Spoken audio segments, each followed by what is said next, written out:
Beijing সফর শেষ, air force ওয়ানে ওঠার ঠিক আগ মুহূর্ত হঠাৎ করেই ঘটে গেল এক অদ্ভুত ঘটনা। হোয়াইট হাউস কর্মকর্তারা একে একে খুলে ফেলছেন ব্যাজ, ফেলে দিচ্ছেন দামি উপহার, এমনকি ধ্বংস করে ফেলা হচ্ছে বিশেষ ফোন। আর তখনই প্রশ্ন উঠেছে, চীনের দেওয়া উপহারের ভেতরে কি ছিল কোনো গুপ্তচর চিপ, নাকি আমেরিকা নিজেই ভয় পাচ্ছে চীনের প্রযুক্তিগত ক্ষমতাকে? ট্রাম্পের পুরো প্রতিনিধি দল বেজিং ছাড়ার আগে এমন নিরাপত্তা ব্যবস্থা নিয়েছে যা এখন পুরো বিশ্বে আলোচনার ঝড় তুলেছে।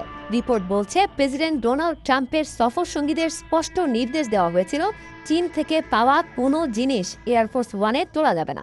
এমনকি সফরে ব্যবহৃত বিশেষ বানার ফোন পর্যন্ত ভেঙে ফেলা হয়েছে। এই ফোনগুলো শুধু অল্প সময়ের জন্য ব্যবহার করা হয়, যাতে পরে কোনো তথ্য চুরি করা না যায়। নিউ ইয়র্ক পোস্টের হোয়াইট হাউস করেসপন্ডেন্ট এমিলি গুডিন লিখেছেন, চীন থেকে পাওয়া কোনো কিছুই বিমানে তোলার অনুমতি ছিল না। ভাবুন একবার, যে দেশ কূটনৈতিক সফরে অতিথিদের সম্মান জানিয়ে উপহার দেয়, সেই দেশের দেওয়া জিনিস আমেরিকার কর্মকর্তারা নিজের হাতে ডাস্টবিনে ফেলেছেন। কিন্তু কেন? বিশ্লেষকরা বলছেন, এর পেছনে আছে ভয়ঙ্কর সাইবার আতঙ্ক। আমেরিকার গোয়েন্দা সংস্থাগুলো বহুদিন ধরেই অভিযোগ করে আসছে, চীন উন্নত প্রযুক্তি ব্যবহার করে বিদেশি ডিভাইসে আড়ি পাততে পারে।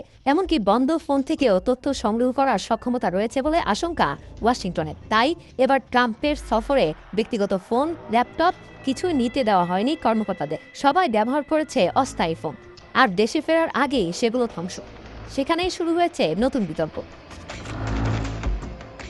একদিকে ট্রাম্প আর শি জিনপিং প্রকাশ্যে হাসিমুখে বৈঠক করেছেন, বাণিজ্য, তাইওয়ান, ইয়ান যুদ্ধ সব নিয়ে আলোচনা হয়েছে, কিন্তু পর্দার আড়ালে স্পষ্ট হয়ে গেছে ভয়ঙ্কর অবিশ্বাস।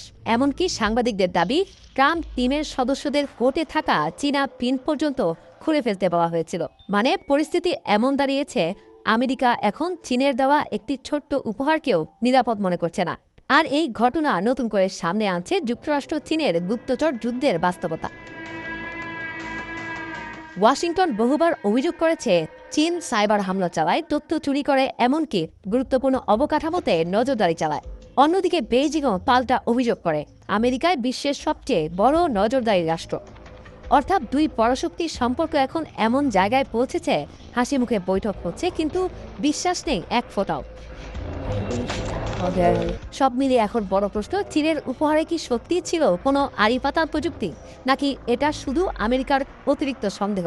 তবে যাই হোক, এয়ারফোর্স ওয়ানের সিঁড়ির নিচে পড়ে থাকা সেই ব্যাজ আর ভাঙা ফোন যেন একটাই বার্তা দিচ্ছে, চীন আর আমেরিকার ঠান্ডা যুদ্ধ এখন শুধু অস্ত্রে না, প্রযুক্তি আর গুপ্তচর বৃত্তির যুদ্ধেও পৌঁছে গেছে ভয়ঙ্কর এক পর্যায়ে।